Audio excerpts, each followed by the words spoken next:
pedimos a los niños que puedan ir a sus clases.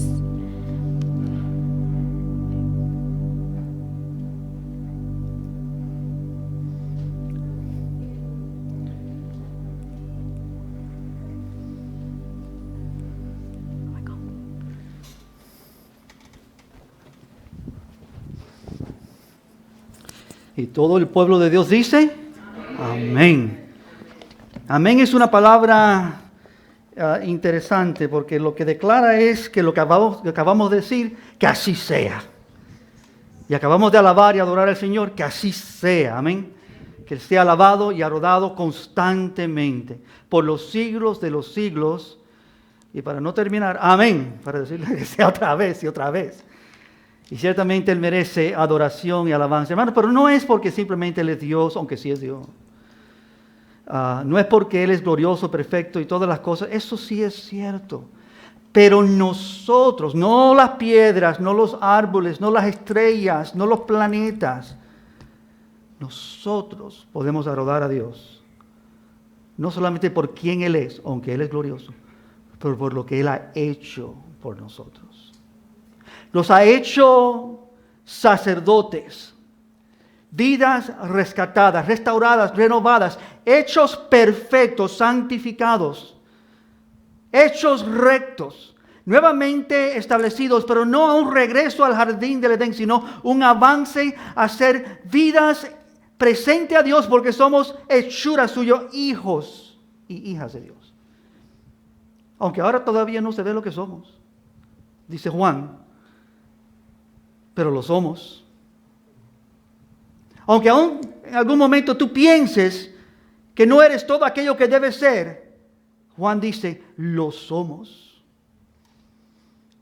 Amados, somos, por la gracia de Dios, aquello que hemos creído, aquello que nos hemos arrepentido de nuestros pecados, aquello que hemos recibido la gracia de Dios para entender, conocer, amar a Dios. Nosotros somos recipientes de la misma vida de Dios, la vida eterna, incorruptible, indestructible. Nosotros somos los únicos que podemos cantar ese cántico del Cordero. Nosotros somos los únicos que podemos decir gracias, Señor, alabar a Dios por lo que Él ha hecho en nosotros. Y Cristo es el centro de todo ello. Amados, les invito a 1 de Juan 2. En esta mañana continuamos leyendo y estudiando el libro de Juan. La verdad es que para mí ha sido un tiempo muy especial estar en este libro. Les invito a ustedes que estén en este libro también, mientras que estamos atravesándolo estas semanas o el tiempo que Dios nos permita de estar estudiando este libro. Juan es una vida muy diferente a quizás otros escritores del Nuevo Testamento. Si tú lees a Pablo, tú estás viendo a un erudito, un hombre que Dios le ha dado mucha sabiduría y capacidad para, en forma con rectitud, de precisión, hablar de verdades de una manera potente y gloriosa. Dios le dio a Pablo grandes capacidades de educación, de preparación, de intelecto. Pero cuando tú tornas a Juan, lo que tú descubres es que este hombre, más que intelecto y conocimiento, él había andado con Jesucristo y había sido entre los discípulos el que anduvo más cercano a Jesucristo. Y no solamente el único que anduvo más cercano a Jesucristo, el único que estaba a los pies de la cruz, mientras todos los otros corrieron. El único que estaba ahí presente, el que no lo abandonó, ese es Juan. Así que cuando Juan habla, él habla con autoridad. Cuando Juan declara las verdades a las cuales él nos presenta y lo que vamos a ver en esta mañana, él sabe de lo que está hablando, él ha conocido esta materia bien. Y entonces nosotros somos recipientes de algo potente y glorioso y poderoso. Yo te invito a que abras tu Biblia a Juan capítulo 2 y vamos a ponernos de pies para reconocer y dar respeto y honor a la palabra de Dios. Mientras que tenemos esta lectura, primera de Juan 2, versículos 18 a la culminación de este capítulo. Leemos juntos, dice la palabra santa de Dios. Hijitos, ya es el último tiempo. Y según vosotros oísteis que el anticristo viene, así ahora han surgido muchos anticristos. Por esto conocemos que es el último tiempo. Salieron de nosotros, pero no eran de nosotros, porque si hubiesen sido de nosotros, habrían permanecido con nosotros, pero salieron para que se manifestase que no todos son de nosotros. Pero vosotros tenéis la unción del Santo y conocéis todas las cosas. No os he escrito como si ignoráis la verdad, sino porque la conocéis y porque ninguna mentira procede de la verdad. ¿Quién es el mentiroso? Sino el que niega a Jesucristo, que Jesucristo es el Cristo. Este es anticristo, el que niega al Padre y al Hijo. Todo aquel que niega al Hijo tampoco tiene al Padre. Y el que confiesa al Hijo tiene también al Padre. Lo que habéis oído desde el principio permanezca en vosotros. Si lo que habéis oído desde el principio permanece en vosotros, también vosotros permaneceréis en el Hijo y en el Padre. Y esta es la promesa que Él nos hizo, la vida eterna. Os he escrito esto sobre lo que os engañan. Pero la unción que vosotros recibiste de Él permanece en vosotros. Y no tenéis necesidad de que nadie os enseñe, así como la unción misma os enseña todas las cosas. Y es verdadera y no es mentira. Según ella os ha enseñado, permaneced en Él. Y ahora, hijitos, permaneced en Él, para que cuando se manifieste, tengamos confianza, para que en su venida no os alejemos de Él avergonzados. Si sabéis que Él es justo, también sabed que todo el que hace justicia es nacido de Él. Padre, gracias por tu palabra poderosa, potente, eterna, que transforma, cambia, ilumina y trae vida a aquellos recipientes de ella. Bendícela en nuestra lectura y ahora bendícela, Señor, a través de la predicación, que entendamos lo que acabamos de leer, a través de tu Espíritu Santo manifestándolo a nuestros corazones. Amén. Amén. Podemos tomar asiento, amados. Deseo dirigirles al tema central de la epístola de Juan. El tema central de la epístola de Juan es que Juan tiene un fin claro y consistente. Juan quiere hacer claro a sus oyentes con evidencias quién son los verdaderos hijos de Dios. Voy a hacer una pequeña prueba aquí. Levanta tu mano si tú eres un hijo de Dios, hija de Dios. Amén. Ok, ya lo confesamos. Juan quiere dar evidencias que tú verdaderamente eres un hijo de Dios, una hija de Dios. Él no solamente quiere que tú digas sí, pero Él quiere darte a ti evidencia que lo eres. Y por supuesto, al darte evidencia que lo eres, también está dando evidencia de aquellos que no lo son. Es increíble, cortante. El contraste en este libro, y no solamente en este libro, pero aún en su evangelio, aún en la revelación en Apocalipsis, es asombrante como Juan detalla las cosas tan claras, tan precisas. Evidencia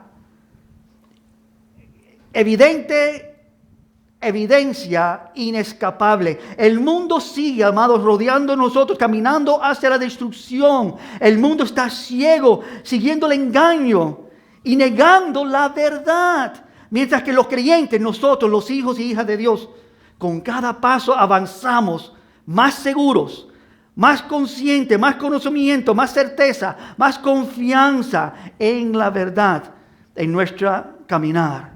Avanzamos cada paso fortalecidos más. No pienses que no es así. Así es. Y es lo que nos enseña la palabra de Dios.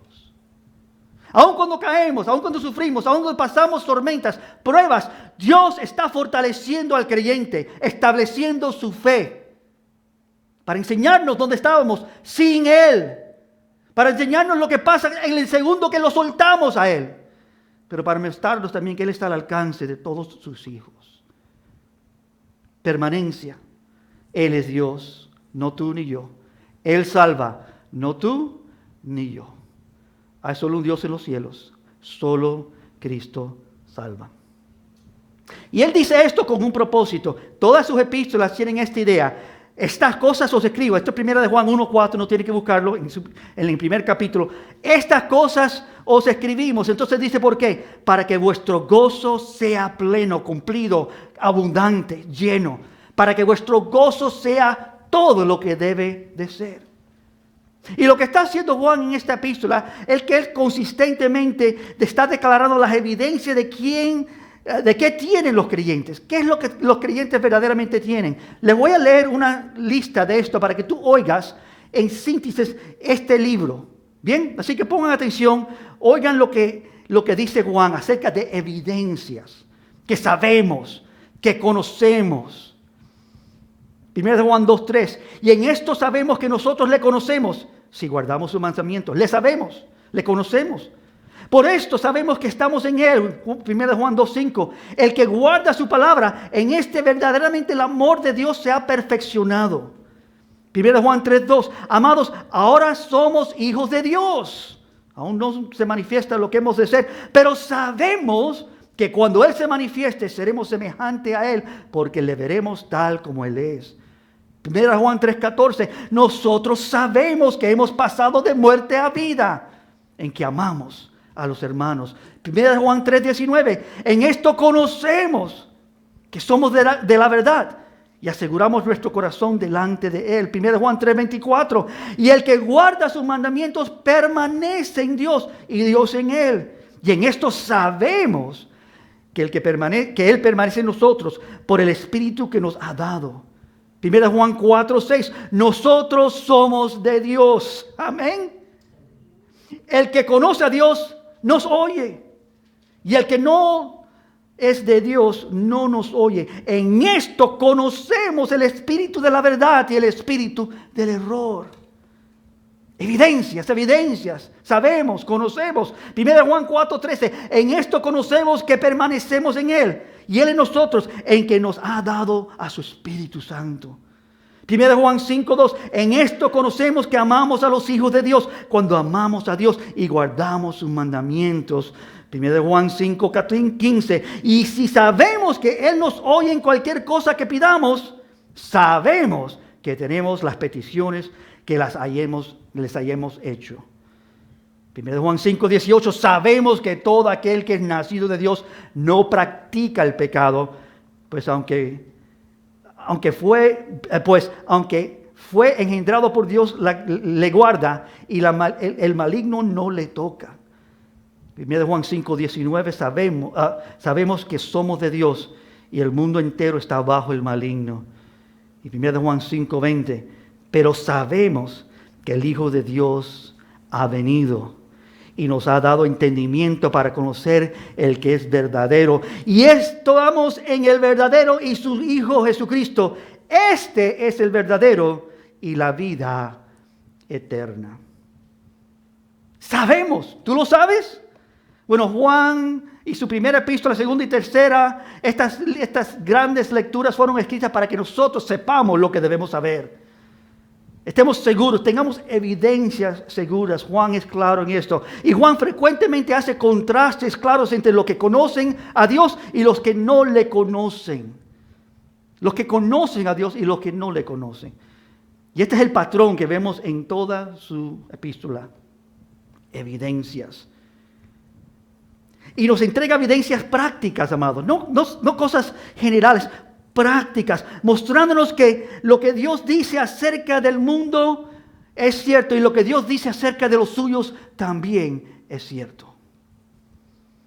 Y una de las evidencias es la que vemos en esta mañana en nuestro texto. Comienza en el versículo 18 y Él lo declara plenamente, es el título de este mensaje. Es claro, es evidente. Él dice en el versículo 18, hijitos, ya es el último tiempo. Ya es el último tiempo. Que Dios de antemano ha declarado que el tiempo último, los últimos tiempos vienen. Que va a haber un ambiente en el cual se encontrarán los creyentes. Y entonces Él nos dice como parte de este conocimiento: hijitos, ya es el último tiempo. Y según vosotros oísteis que el anticristo viene, así ahora han surgido muchos anticristos. Y por esto conocemos, ¿qué conocemos? Que es el último tiempo. Y esto es lo primero que quiero dejar contigo. 3 preguntas contestadas que están en este libro. Hay mucho más en esta sección, pero quiero que oigas y contestes estas 3 preguntas como forma de establecer tu fe, implementar tu gozo, y si no has creído, de ver dónde te encuentras. Fuera de Dios, apartado de la gracia, del amor y la grandeza de Dios. Y espero que nadie se encuentre así, pero si se encuentras así, hermanos, hay entrada a Cristo en esta mañana. Él todavía tiene las puertas abiertas.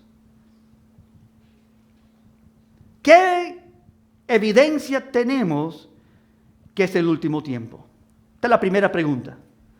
¿Qué evidencia tenemos que es el último tiempo?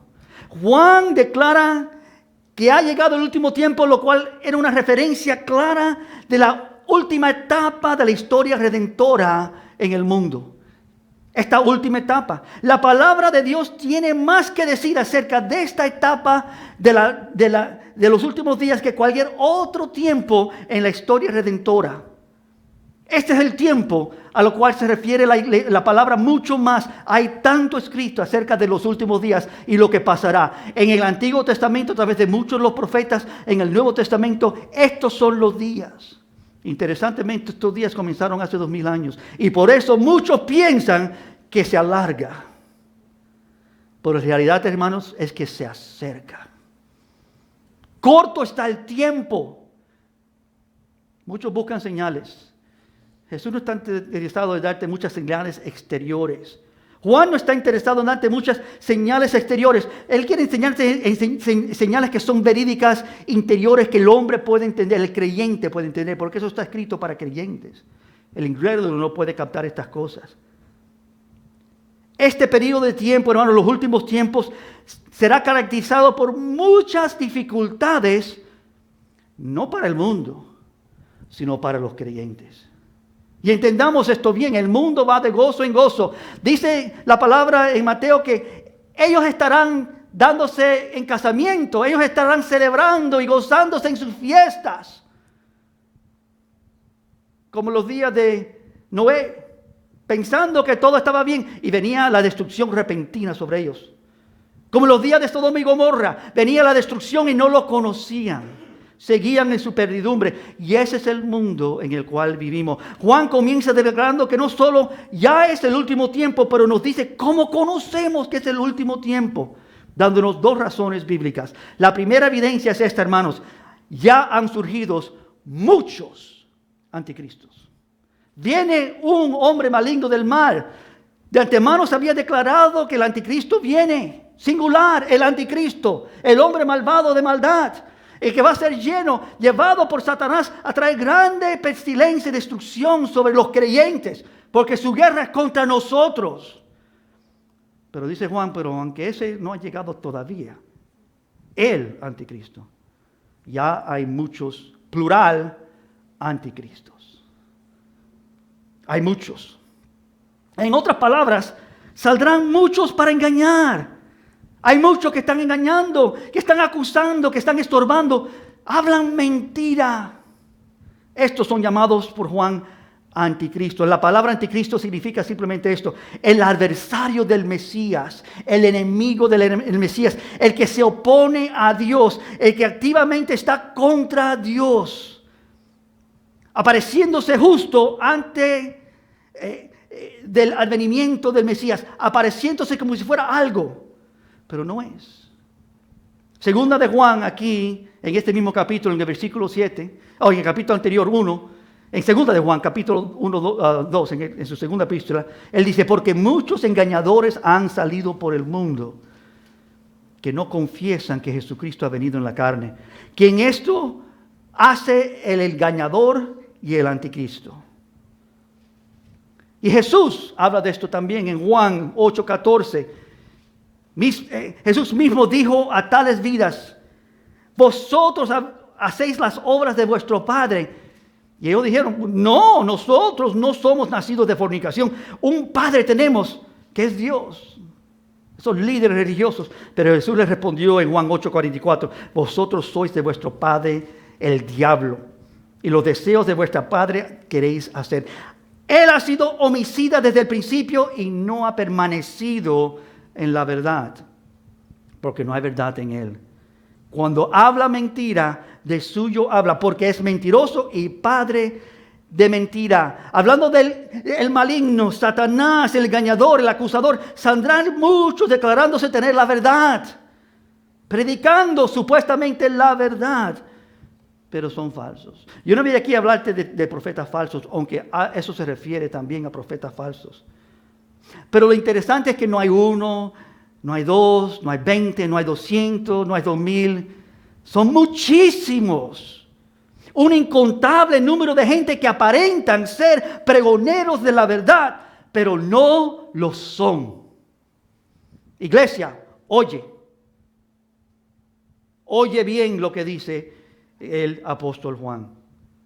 En medio de dar evidencias de quién son los verdaderos, Juan introduce este tema para que estemos apercibidos de cuán sutil es el maligno de Satanás, el engaño, engañando a muchos. Y esta primera evidencia, hijitos, que ya es el último tiempo, ya hay muchos anticristos, lleva a la segunda evidencia, hermanos.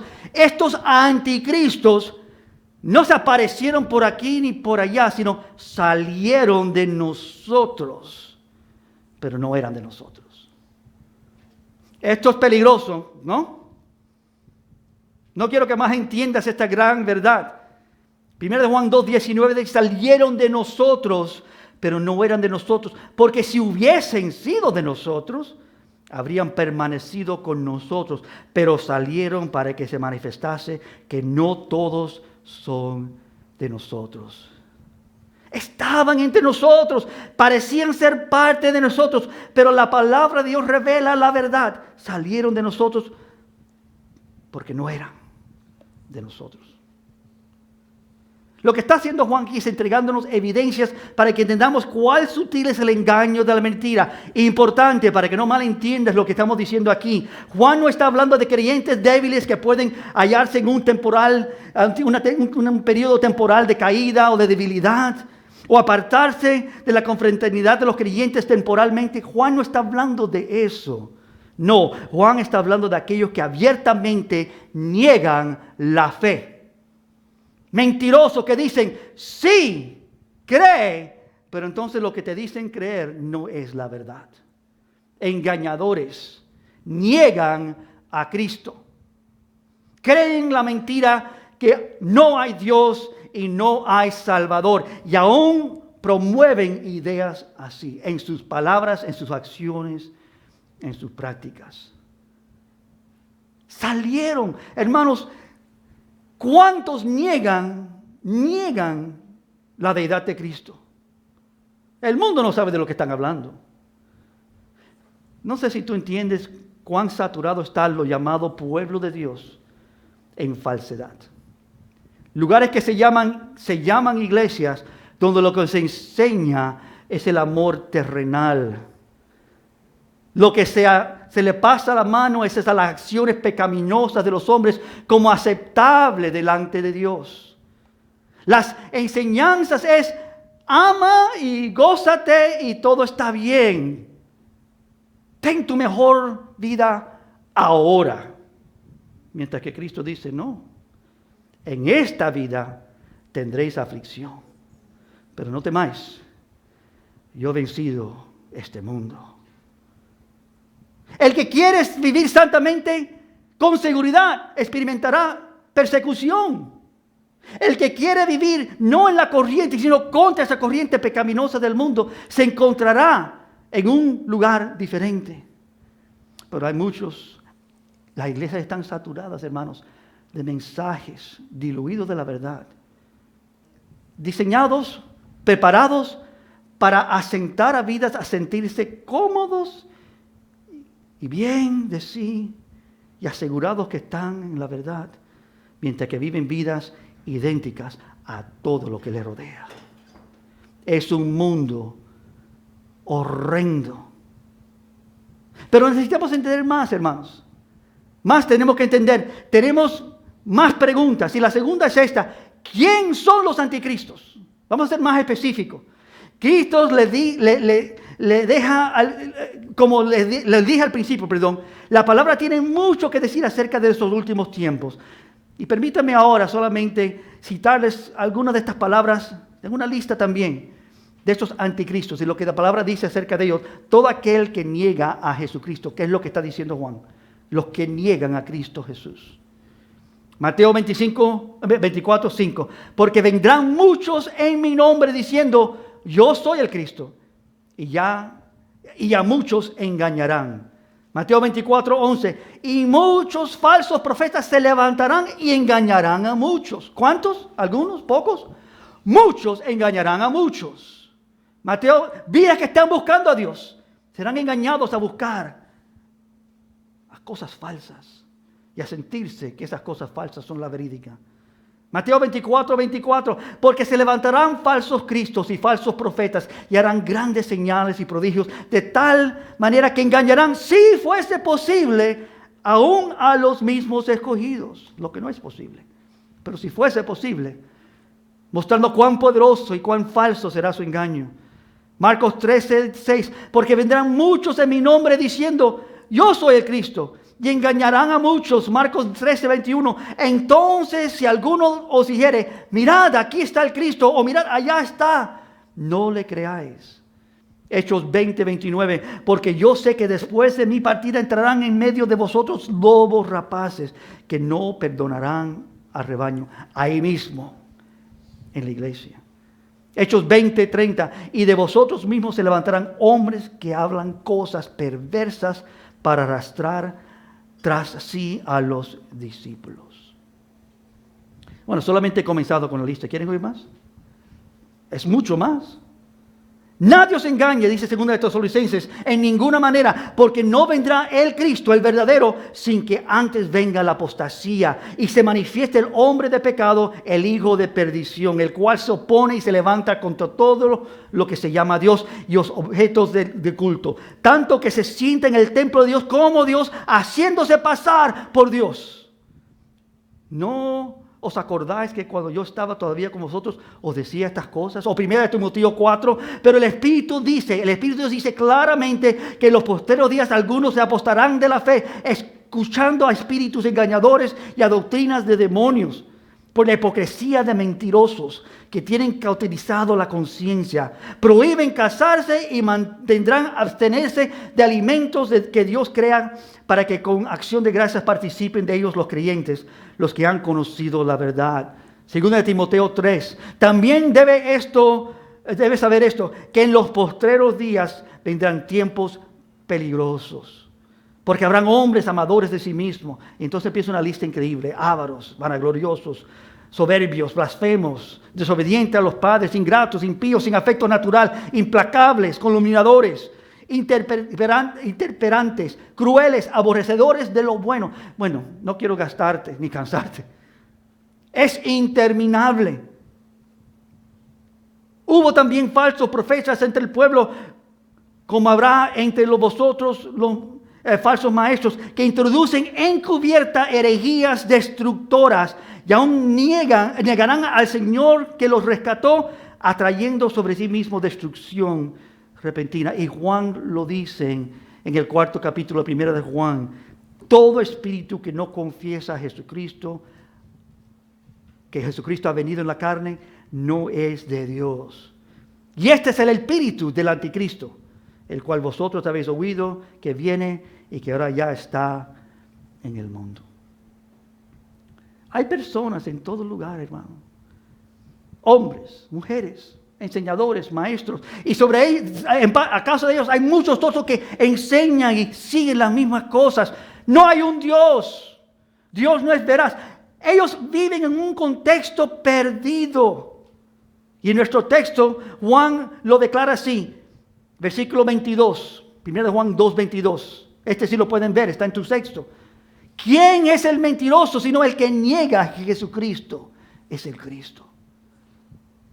Este es anticristo, el que niega al Padre y al Hijo. Todo aquel que niega al Padre tampoco tiene al Padre. Y con contraste, el que tiene al Hijo tiene también al Padre. La claridad, hermanos, con la cual Juan declara estas cosas es asombrante. ¡Qué luz! ¡Qué iluminación! ¡Qué visión tan clara y tan efectivamente presentada! Este es el anticristo, el que niega al Padre y al Hijo. Este es el espíritu del anticristo. Bueno, eso es lo que dice la palabra. Amados, amados y amadas de Dios, vivimos en días peligrosos. Vivimos en días tremendos.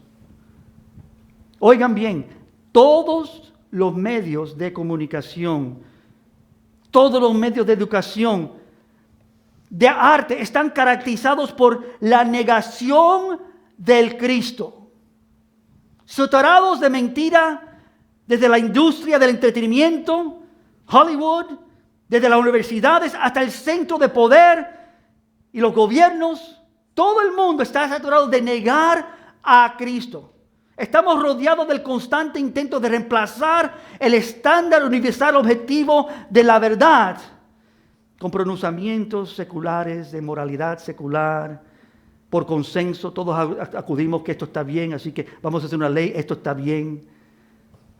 No, ayer yo estaba, este fin de semana, por la gracia de Dios, estuve en una conferencia, se llama G3, precioso.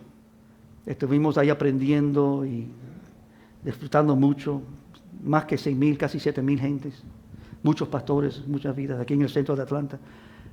Terminó la conferencia ayer, el sábado a la tarde, y al salir no podíamos cruzar la carretera donde estábamos en el Civic Center de Atlanta, para donde estaba el hotel al otro lado, porque para cruzar empezó una protesta grande. Y nosotros vimos y no sabíamos qué era, pero corrimos rápido para llegar a la otra acera de la calle, porque era una multitud que venía con rótulos grandes. El primero delante de ellos tenía una escopeta así, y cuando nos miró, como si reaccionó que íbamos a hacer algo. Pero entonces vio que no estábamos haciendo nada indebido y corrimos y cruzamos la calle. ¿De qué era la protesta? ¿Qué contraste? Salimos de oír el Evangelio, 16 mensajes gloriosos por 3 días. Dios, su Salvador, ¿quién es Cristo? Era el centro de esos 16 mensajes. ¿Y la protesta de quién? Danos los derechos de abortar, matar a nuestros bebés. Me quedé asombrado. Tengo fotos, tengo video.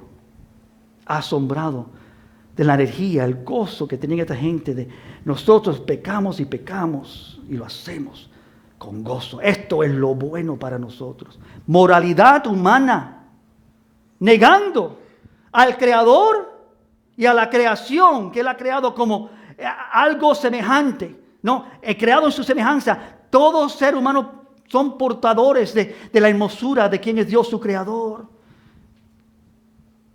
Por esta es la moralidad de nuestro Dios. Y no tengo que seguir para allá. Tú sabes los días que vivimos.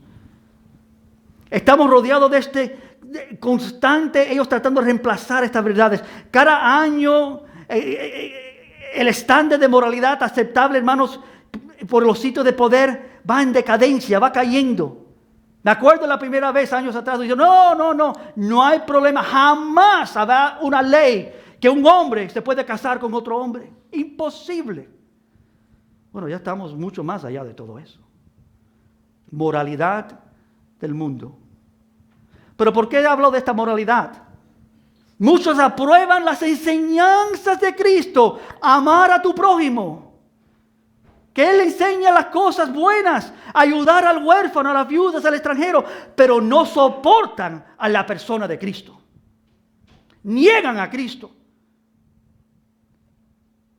Están de acuerdo, hermanos, en la buena ética y la buena enseñanza del Salvador. Son vitales, son importantes, pero no soportan la persona que declaró esas verdades. Están de acuerdo con sus enseñanzas y niegan la persona. Dicen que Él era un buen y sabio maestro, pero niegan que Él es el Hijo de Dios. La verdad es que rechazan a Cristo por su excelencia, por su hermosura, por sus perfecciones. porque su excelencia, su hermosura, su santidad, sus perfecciones los condenan a ellos. Bien lo que Él dice, pero lo que Él hace, o quien Él dice que ser, no, eso es tontería. Se burlan, amados, se burlan de nosotros. Quieren crear leyes contra la libertad que nosotros hemos recibido en Cristo. Se burlan con aquellos que creen en Él como el sacrificio perfecto. Ustedes son anticuados. ¿Cómo es que pueden pensar que un cordero inmolado puede quitar el pecado del mundo? ¿Cómo es que un hombre sufriendo en una cruz puede hacer estas cosas? Ustedes son tontos, anticuados, insensatos, personas anticuadas. Se burlan de la misma cruz, de la resurrección, de su ascensión, de su regreso por los suyos, diciendo son fábulas, ni merecedoras de considerar, son tonterías, mientras que creen todo tipo de mentira. Como dice Juan, ¿quién es el verdadero mentiroso? Sino el que niega que Jesús es el Cristo. El enviado por Dios, el que regresará y vendrá nuevamente por los suyos. 1 Juan 2:23 dice, todo aquel que niega al Hijo tampoco tiene al Padre. Quieren hablar de Dios todo el día. Todos dicen que creen en Dios, sus propios dioses, pero niegan al Hijo. Y el que niega al Hijo no tiene al Padre. Pero entonces Juan nos entrega, hermanos, el contraste glorioso de esto en el versículo 23. Todo aquel que niega al Hijo tampoco tiene al Padre, pero entonces en la segunda parte del versículo 23 se dice, pero el que confiesa al Hijo también tiene al Padre. Y para entender lo que es confesar al Hijo, hermanos, Juan nos entrega dos evidencias que nos estamos llegando a la última parte de todo esto. Dos evidencias para entender nuestra tercera pregunta. ¿Cómo sabemos que no somos anticristos? ¿Cómo es que tú y yo podemos saber que no somos del maligno, que no somos engañados, que estamos en la iglesia pero no vamos a salir, no vamos a ser aquellos que pensaban que sabían, pero no conocían nada?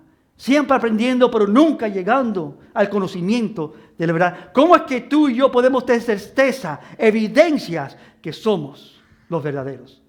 Eso sí es una buena pregunta para concluir, ¿no?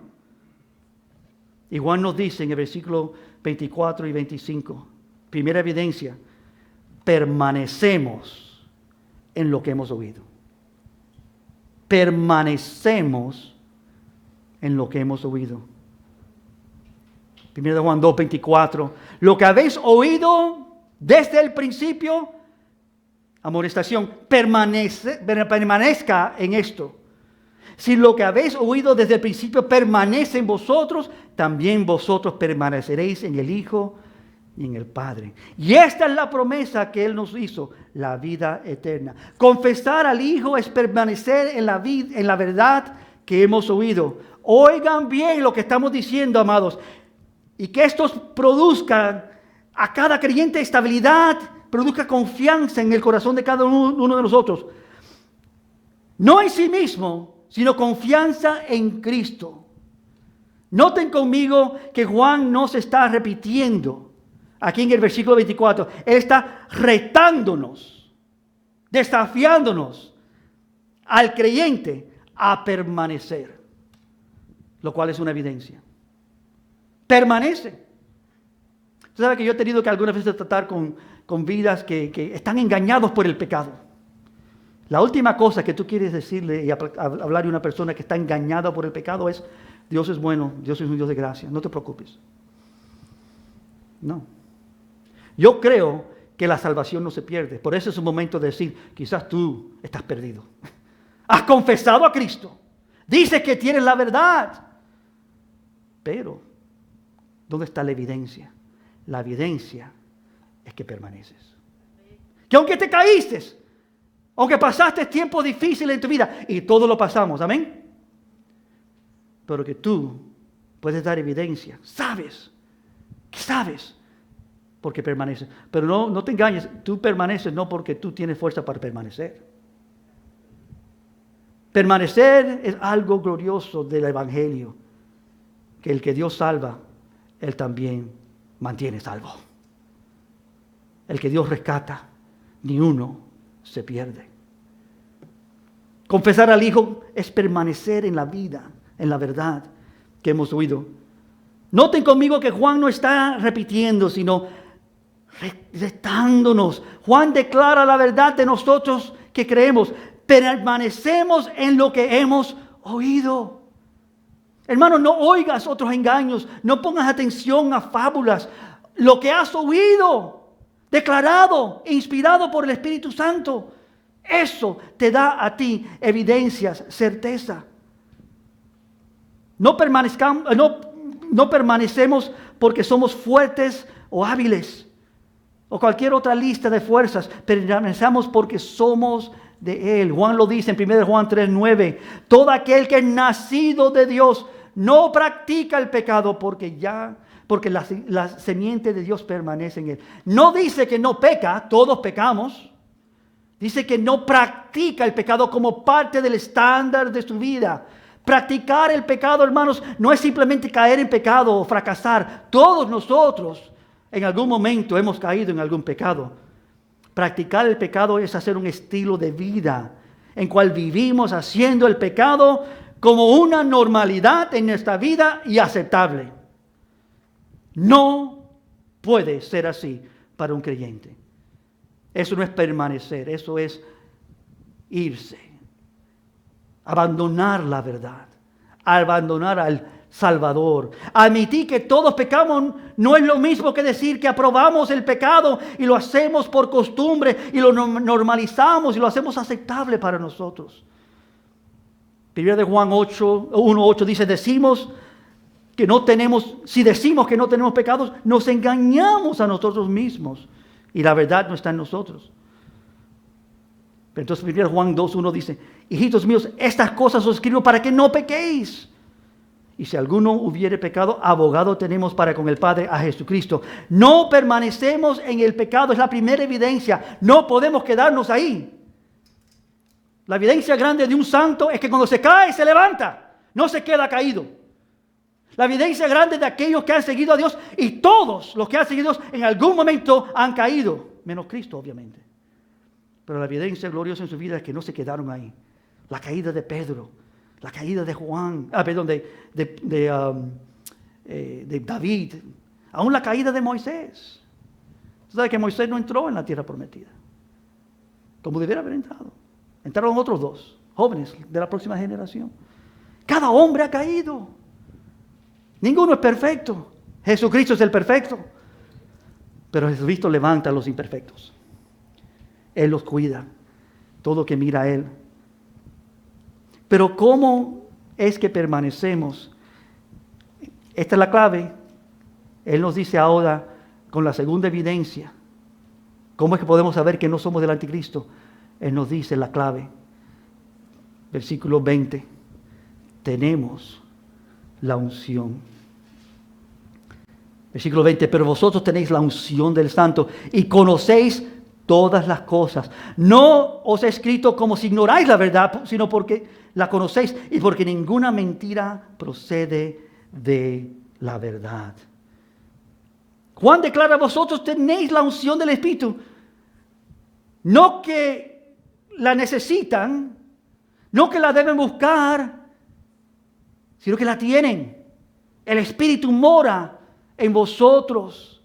El Espíritu de Dios mora en los suyos. Es lo que da convicción de pecado. Es que no nos permite seguir en esa secuencia destructible. Y clarifica, no os he escrito como que ignoráis la verdad. Ustedes son creyentes, sino que porque conocéis la verdad. La unción es otra manera de decir, tenemos al Espíritu Santo de Dios. Amén. Yo no me mantengo fuerte porque soy fuerte, sino porque tengo a Dios. Jesús dijo, yo tengo que irme. Pero si no me voy, no tendréis eso. Pero yo voy y yo enviaré al Espíritu Santo para que Él les enseñe todas las cosas. No sé si tú entiendes, pero tú no aprendes del pastor. Tú ni aún aprendes de la Biblia. Letra y tinta. Mata.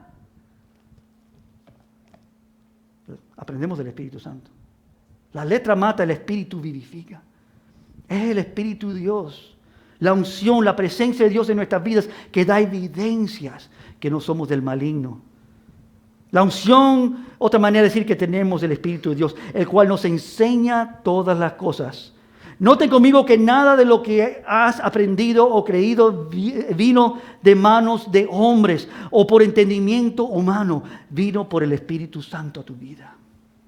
El único que enseña, hermanos, es Él. Dice Juan 16, pero cuando venga el Espíritu de verdad, Espíritu de Dios, Él os guiará a toda la verdad. Porque no hablará por su propia cuenta, sino que hablará todo lo que oyere y os hará saber las cosas que habrán de venir. Él me glorificará a mí, a Cristo, porque tomará de lo mío y os lo hará saber. Todo lo que tiene el Padre es mío, y por eso dije que tomará de lo mío y los dará a saber. Y 1 de Juan 2:27, él también hace referencia aquí en nuestro texto. En el versículo 27, pero la unción que vosotros recibisteis de Él permanece en vosotros. Amén. Y no tenéis necesidad de que nadie os enseñe, así como la unción misma os enseñará todas las cosas, el Espíritu. Y es verdadera y no es mentira, según ella os ha enseñado a permanecer en Él. ¿Qué nos enseña el Espíritu Santo principalmente y sobre todas las cosas? Permanecer en Él. No te apartes de Él. Esta es la verdad, síguela. Este es el Cristo, Él es el verídico. Sus palabras, sus hechos son la verdad. Él es la verdad. Él no está diciendo que no necesitamos maestros. Dios ha dado maestros a la iglesia, amén. Pastores y maestros. Dios ha dado vidas para perfeccionar a los santos, para que crezcan. Él está diciendo que el que abre los ojos, el que abre el entendimiento, no son los pastores ni los maestros, es Dios. El que te ha dado conocimiento de Dios no fue porque tú viniste a la iglesia Monte de Sion o que recibiste a Cristo en cualquier otro lugar. Es el Espíritu de Dios en tu vida. Y esto es innegable para los creyentes. Sabemos que Dios es veraz y todo hombre mentiroso. Esta evidencia es increíble porque es como sabemos, hermanos, que somos de Dios. Es como sabemos, hermanos, que estamos en los últimos tiempos también. En el libro de Hechos, el mismo Pedro cita a Joel y dice, en los últimos tiempos, dice la palabra ya en ese libro antiguo, Dios derramará de su espíritu sobre toda carne. Dios mostrará que Él está con todo su pueblo. La iglesia, un nacimiento grande de una gran multitud de vidas. Y dice Pedro en ese día, esto que ustedes ven, esto es Dios. Dios está obrando. Dios está llenando vida. Dios está dando de su presencia. Y muchos conocieron. 3,000 en un día llegaron a los pies de Cristo. Y desde ahí Dios ha estado llevando a cada uno que Él salva de lugar en lugar, alcanzando a millares. Y siempre no ha sido los predicadores, ni sus palabras, ni sus elocuencias, sino siempre ha sido el Espíritu de Dios. Un predicador se padra delante de una gran multitud y predica un mensaje. Lo oyen miles, responden 10, 12, 20, 100. Y la diferencia, hermanos, no es las palabras, ni la verdad declarada. Él es Espíritu de Dios que salva, que nos enseña, que nos abre los ojos para entender. Amados, la unción misma os enseña todas las cosas.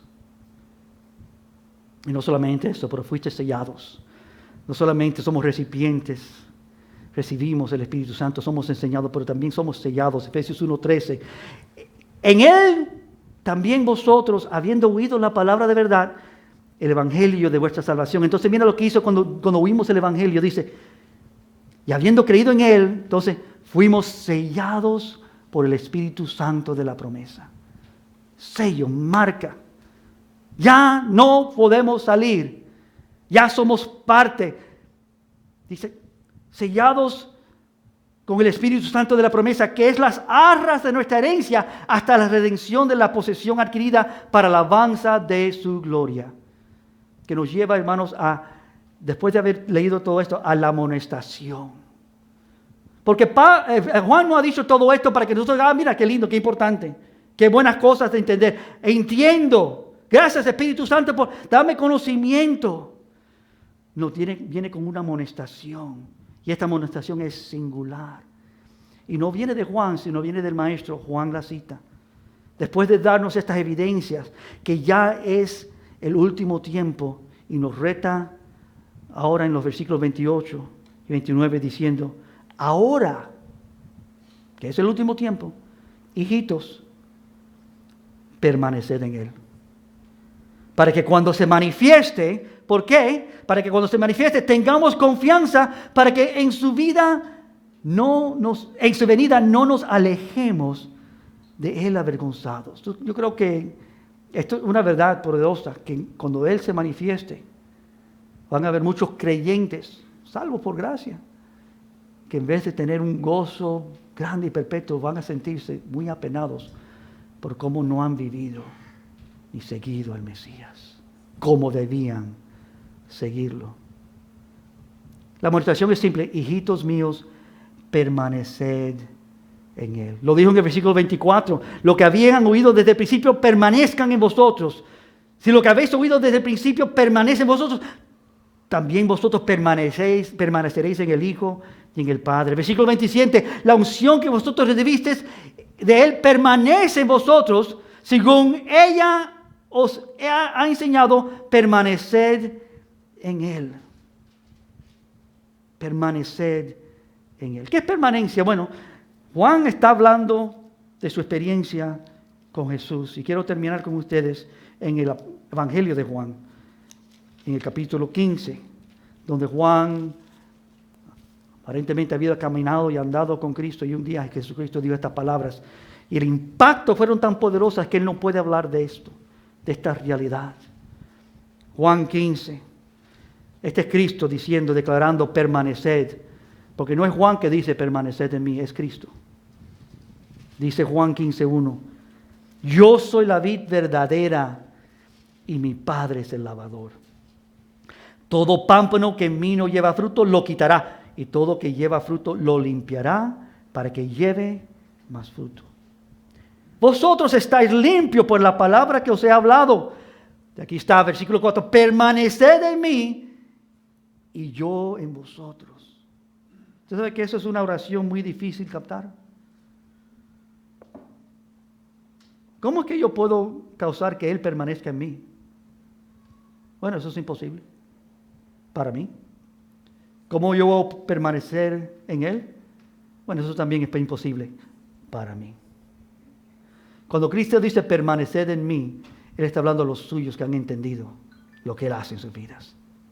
Él es el verdadero que nos permite andar con Él. Permaneced en mí y yo en vosotros. Como el pámpano no puede llevar fruto por sí mismo, sino permanece en la vid, así tampoco vosotros, si no permanecéis en mí. Yo soy la vid y vosotros los pámpanos. El que permanece en mí y yo en él, este lleva mucho fruto, porque separados de mí nada podéis hacer.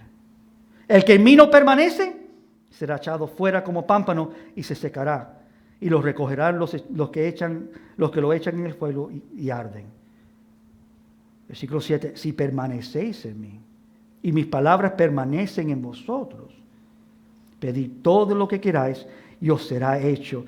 Y en esto es glorificado mi Padre, en que llevéis mucho fruto y seáis así mis discípulos. Como el Padre me ha amado, así también yo os he amado.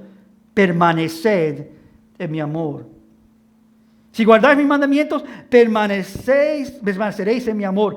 Así como yo he guardado los mandamientos de mi Padre y permanezco en su amor. Versículo 11. Estas cosas os he hablado para que mi gozo esté en vosotros y vuestro gozo sea cumplido. ¿Por qué nos habló estas cosas, Juan? Porque estas cosas nos habló Jesús. ¿Y por qué nos habló estas cosas Jesús? Porque esto es lo que habla el Espíritu de Dios. Permaneced en mí. Permaneced en mí. Cristo declara estas verdades que son declaradas. Esta es la verdad. Él es la verdad. Y el Espíritu Santo recuerda, nos lleva a entender y a captar esta verdad. Hijitos, ya es el último tiempo. Termina con su último versículo en 1 de Juan diciendo esto. Si sabéis que Él es justo, Jesús, sabed también que todo el que hace justicia es nacido de Él. Hijitos, ya es el último tiempo. Bueno, fuera muy fácil ahí decir amén. Fuera muy fácil decir, Señor, gracias por tu palabra. Pero creo que también fuera mucho más adecuado decir, Señor, gracias. Gracias por lo que tú has hecho. Somos tuyos, no por alguna obra propia. Gracias porque tú nos has dado la capacidad de ahora andar contigo. Que el Señor abra ojos en esta mañana. Que nadie se aparte. Y cuando decimos apartar, hermanos, que abandonen la fe. Que no sea así. Que Dios fortalezca a cada uno de nosotros. Quiero pedir a la hermana Judy si puede pasar por un momento. Quiero terminar con el cántico que terminamos en nuestro tiempo devocional. Quiero que nos pongamos de pies. Vamos a levantar el nombre del Señor en esta hora. Que Él sea exaltado y glorificado. Y que su santa palabra, hermanos, sea oída por nosotros. Padre, usa este momento glorioso que podamos responder a ti y decir, Señor, gracias, gracias, gracias. No hay otro como tú. Tú eres el único que puedes hacer esta grandeza en nuestras vidas. Tú nos llamas a permanecer y tú también nos haces permanecer por tu poder y tu grandeza. Gloria a Dios. No te negamos, sino confesamos que Jesucristo es el Hijo de Dios para la gloria del Padre, por los siglos de los siglos. Amén.